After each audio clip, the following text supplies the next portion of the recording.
Hasan Nawaz, Hussain Talat, you beauty, आपने पाकिस्तानियों का दिन बना दिया।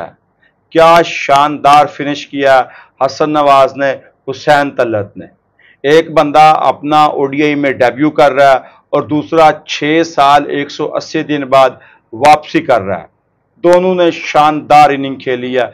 41 रन हुसैन तलत के नॉट आउट, हसन नवाज के 63 run on debut not out. आप इसको इस तरह भी कह सकते हैं कि हसन नवाज पाकिस्तानियों की आदतें खराब कर रहे हैं। इस नंबर पे आकर हमें जीतने की आदत नहीं रही, मगर हसन नवाज हमारी आदतें तब्दील कर रहे हैं। इस मैच में बहुत कुछ है बात करने के लिए। बाबर की बैटिंग, शहनशाह अफरीदी की बॉलिंग, नसीम शाह की बॉलिंग, पाकिस्तान की प्लेइंग 11। पाकिस्तान ने प्लेइंग 11 में सिर्फ 3 स्पेशल बॉलर खिलवाए, जो कि ज्यादती है। आप किसी भी टूर्नामेंट में अगर स्पेशल 3 बॉलरों के साथ जाएंगे तो ये आप अपने बॉलरों के साथ ज्यादती करेंगे। ये माइक हैसन की साइकी है कि टीम में बहुत ज्यादा ऑलराउंडर भर दो ताकि आपकी बैटिंग को ज्यादा वर्थ मिले, आपकी बैटिंग को ज्यादा स्पेस मिले, आपके बल्लेबाज खुलकर खेलें। जो गलती कुछ साल पहले टीम इंडिया दोहरा रही थी, अब वो गलती पाकिस्तान की टीम दोहरा रही है। आप कभी भी 4 स्पेशलिस्ट बॉलरों के अलावा मैदान में नहीं उतर सकते। हमारी बॉलिंग मिडल में स्ट्रगल करती है। हमारे पास अगर चौथा फास्ट बॉलर होता तो डेफिनेटली हम मिडल में तंग कर सकते थे वेस्ट इंडीज को, और ये जो 280 का टोटल लगा है ये कम हो सकता था। पाकिस्तान ने टॉस जीता, टॉस जीत के पहले बॉलिंग का फैसला किया। फैसला ठीक था, लेकिन आपकी बॉलिंग ने कदरे इसको खराब करने की कोशिश की है। बारिश हुई थी 2 घंटे पहले, मॉइस्चर था बॉलिंग में, आपको जो है ना थोड़ा विकेट भी गीला था, तो आपको सपोर्ट मिल रही थी। मगर नसीम शाह और शहनशाह अफरीदी की फिटनेस, उनकी पेस एक सवालिया निशान है। नसीम शाह की पेस सिर्फ एक गेंद 10 ओवरों में एक गेंद 140 kph पे गई है। क्वेश्चन मार्क है कि नहीं है? जो बंदा अपने डेब्यू पे पहली गेंद 148 पे करवा रहा था ऑस्ट्रेलिया के अगेंस्ट ऑस्ट्रेलिया में, वो लड़का अब 140 पे 60 गेंदों में सिर्फ एक फेंक रहा है। बाकी सारी वो 123, 28 और 30 की पेस के अराउंड आ रहा है। तो ये पाकिस्तान की बॉलिंग के लिए क्वेश्चन मार्क है। भले आप स्कोर कार्ड देख के कहें कि उसने 3 विकेटें ली हैं, वो स्कोर कार्ड के हवाले से ठीक है, लेकिन अगर आपने जाकर मैच देखा, आपने नींद खराब की है, आपने पाकिस्तान की टीम को सपोर्ट किया, तो फिर आपको वो बॉलिंग खराब लगेगी। आपको 8 ओवरों में 53 रन, 4 विकेटें शहनशाह अफरीदी की बढ़िया लग रही होंगी। पहले ओवर में उन्होंने अपने अंदाज में विकेट ली, लॉफ्ट ड्राइव मारना चाहते थे, सीधा बाबर के हाथ में कैच।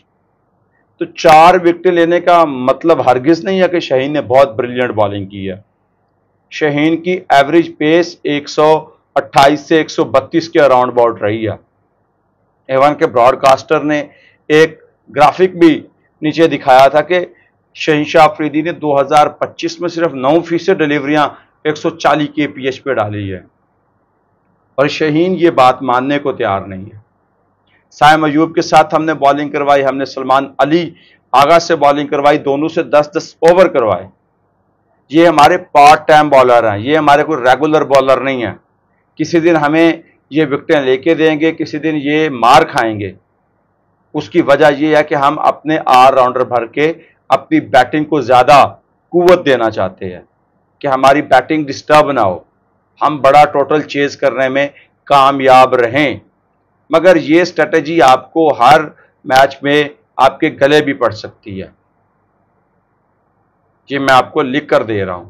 इवन के आज सुफियान मुकीम थोड़े एक्सपेंसिव रहे हैं, 1 विकेट मिली है, लेकिन जब आप T20 में परफॉर्म करके आते हैं, जब आप वनडे में खेलते हैं, तो 2 डिफरेंट फॉर्मेट हैं, उनकी स्ट्रेटजी भी अलग है। ये चीज़ हमारे गेंदबाजों को सीखनी है, ये चीज़ हमारे मैनेजमेंट को सीखनी है। इब्रार डिजर्व करते थे अगर आप एक और स्पेशल बॉलर के साथ जाते, विकेट में स्पिन था, ब्रेक हो रहा था, जितना साइम अयूब का ब्रेक हुआ, जितना जिसपे मोती ने बाबर आजम को ट्रैप करके आउट किया, वो बाबर भी एक्सपेक्ट नहीं कर रहे थे कि इतना बॉल निकलेगा। बाहर निकल के बाबर ने मारने की कोशिश की और स्टंप आउट हो गए। बाबर आजम की स्पेशली बैटिंग की बात करें तो जब आप वापसी करते हैं तो थोड़ा नर्वस होते हैं, और वो नर्वसनेस बाबर आजम की बैटिंग में नजर आई है। बाबर आजम स्ट्रगल कर रहे थे, भले उन्होंने 47 रन बनाए हैं, 5 चौके हैं, 1 छक्का, मगर वो फ्लुएंट बाबर नजर नहीं आया। बाबर जो स्पिनर के खिलाफ फंसते हैं, स्पेशली लेफ्ट हैंडर के खिलाफ, वो एक क्वेश्चन मार्क है। आप बड़े बल्लेबाज हैं, आपको सीखना भी जल्दी है, आपको इस ट्रैप से बाहर निकलना है कि जब किसी स्पिनर का दिल करेगा आके मुझे आउट कर लेगा। नहीं, एक स्पिनर को आपका डर होना चाहिए।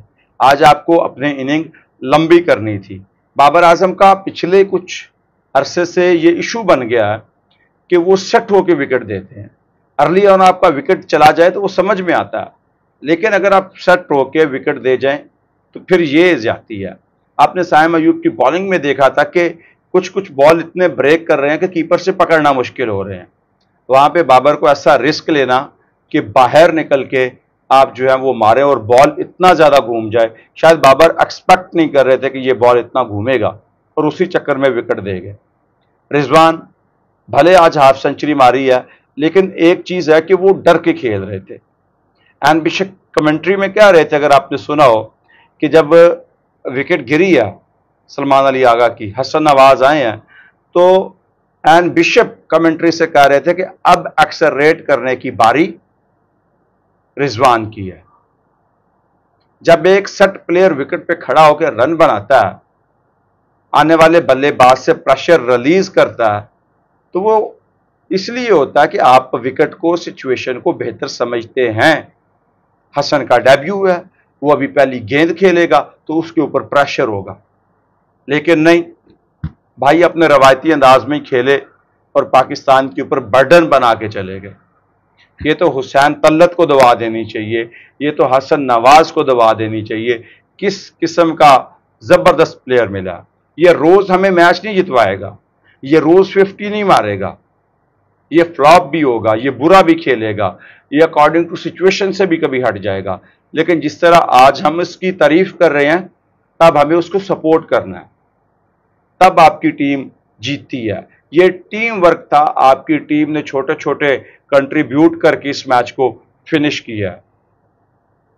हमारी टीम ऐसे टोटल पे अक्सर फंस जाती है, मैच बना के अगली टीम को दे देती है, टेल एंडर रन नहीं बना पाते, लेकिन हुसैन तल्लत ने वापसी का हक अदा किया, हसन नवाज ने डेब्यू का हक अदा किया। इससे बेहतर दोनों के लिए मुमकिन नहीं था। हुसैन तल्लत का एक फायदा यह भी है कि वो बॉलिंग भी करवा लेते हैं, तो शायद इसी वजह से उन्हें डाला गया। फहीम अशरफ, अगर आप एज ए बॉलर उनको डालना तो उनकी जगह नहीं बनती।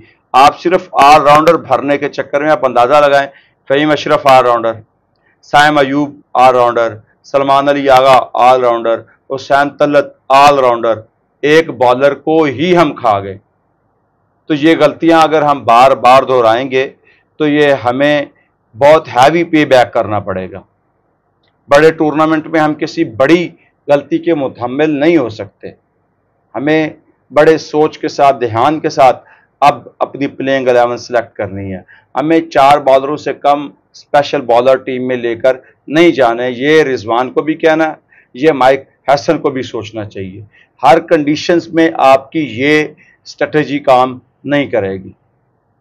अगर साइम अयूब की बात करें, अब्दुल्ला शफीक की बात करें, तो पाकिस्तानी टीम एक प्रेशर में रहती है। वो प्रेशर ये है कि जब एक विकेट गिरता है तो भाई साहब इनके अंदर से हवा निकल जाती है। खेलने के लिए जो दिल गुर्दा चाहिए होता है उसमें ये डर जाते हैं, ये रन नहीं बना पाते, ये डॉट बॉल्स खेलना शुरू कर देते हैं।